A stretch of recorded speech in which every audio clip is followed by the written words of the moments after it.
Assalamualaikum warahmatullahi wabarakatuh.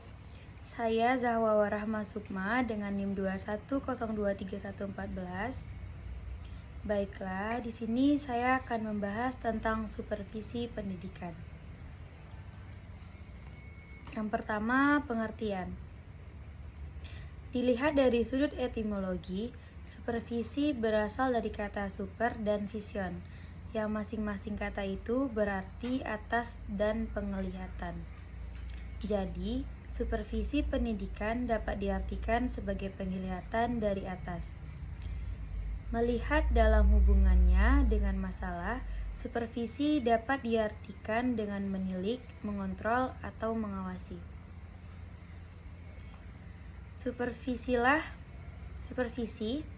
ialah pembinaan yang diberikan kepada seluruh staf agar mereka dapat meningkatkan kemampuan untuk mengembangkan situasi belajar mengajar yang lebih baik.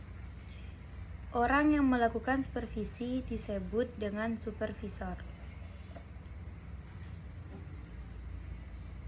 Supervisi adalah usaha dari petugas-petugas sekolah dalam memimpin guru-guru dan petugas-petugas dalam memperbaiki pengajaran, termasuk menstimulasi, menyeleksi pertumbuhan, jabatan, dan perkembangan guru-guru, merevisi tujuan-tujuan pendidikan, bahan pengajaran, metode, dan evaluasi pengajaran. Supervisi pendidikan adalah pembinaan yang berupa bimbingan atau tuntunan ke arah perbaikan situasi pendidikan pada umumnya dan peningkatan mutu mengajar dan belajar dan pada khususnya supervisi dapat kita artikan sebagai pembinaan. Sedangkan sasaran pembinaan tersebut bisa untuk kepala sekolah, guru, pegawai tata usaha. Namun yang menjadi sasaran supervisi diartikan pula pembinaan guru. Tujuan supervisi pendidikan. Semua kegiatan yang dilakukan tentu memiliki tujuan dan selalu mengarah kepada tujuan yang ingin dicapai tersebut. Pendidikan merupakan salah satu bentuk kegiatan manusia yang memiliki tujuan yang ingin dicapai dari proses pelaksanaannya. Merumuskan tujuan supervisi pendidikan harus dapat membantu mencari dan menentukan kegiatan-kegiatan supervisi yang lebih efektif. Kita tidak dapat berbicara tentang efektivitas suatu kegiatan jika tujuannya belum jelas.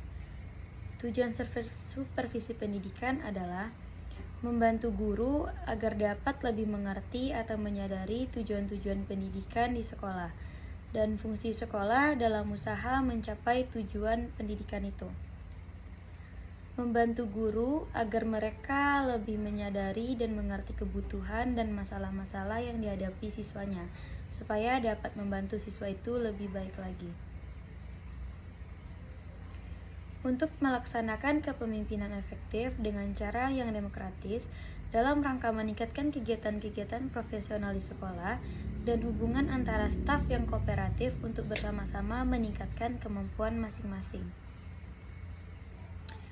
Menemukan kemampuan dan kelebihan tiap guru dan memanfaatkan serta mengembangkan kemampuan itu dengan memberikan tugas dan tanggung jawab yang sesuai dengan kemampuannya.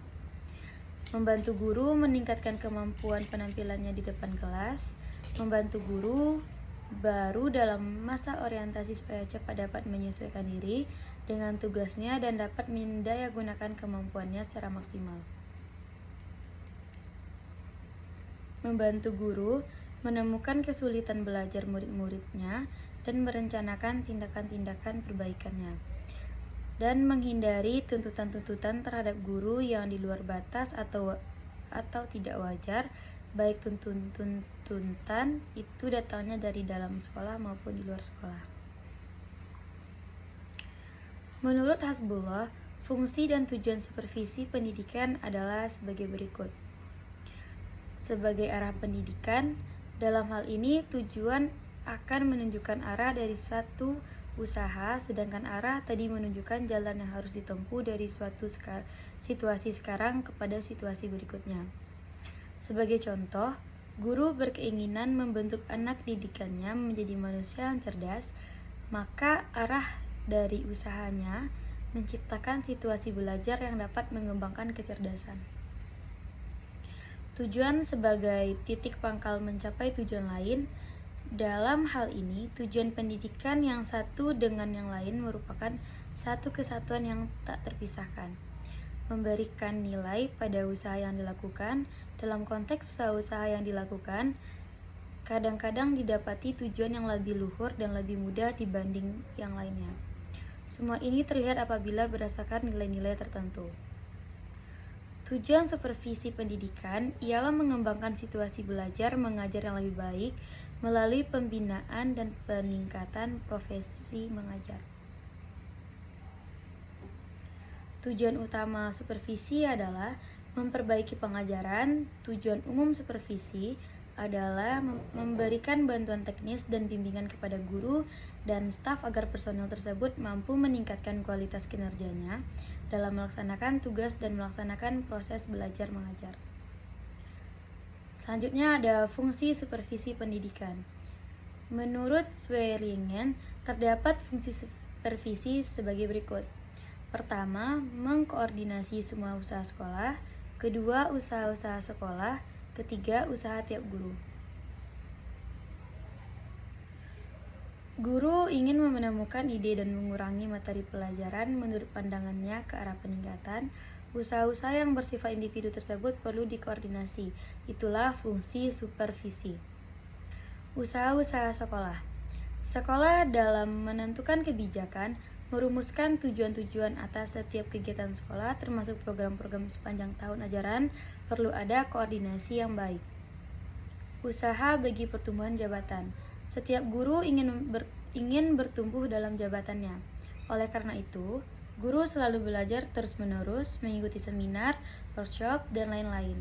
Mereka berusaha meningkatkan diri agar lebih baik. Untuk itu, perlu ada koordinasi yang merupakan tugas dari supervisi.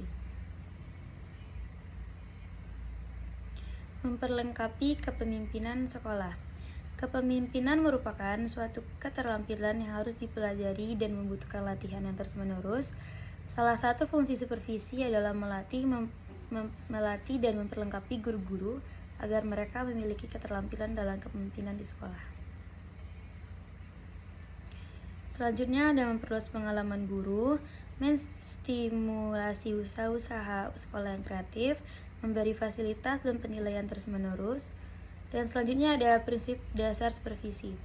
Menurut Sahertian, supervisi memiliki prinsip-prinsip yang harus dilaksanakan sebagai berikut. Kegiatan supervisi dilaksanakan berdasarkan data objektif yang diperoleh dalam kenyataan pelaksanaan proses belajar mengajar. Untuk memperoleh data, perlu diterapkan alat perekam data. Setiap kegiatan supervisi dilaksanakan secara sistematis, berencana, dan kontinu. Prinsip demokratis. Demokratis mengandung makna menjunjung tinggi harga diri dan martabat guru, bukan berdasarkan atas bawahan, melalui berdasarkan rasa kesejawatan. Prinsip kerjasama, dan terakhir, prinsip konstruktif dan kreatif. Sekian, Assalamualaikum warahmatullahi wabarakatuh.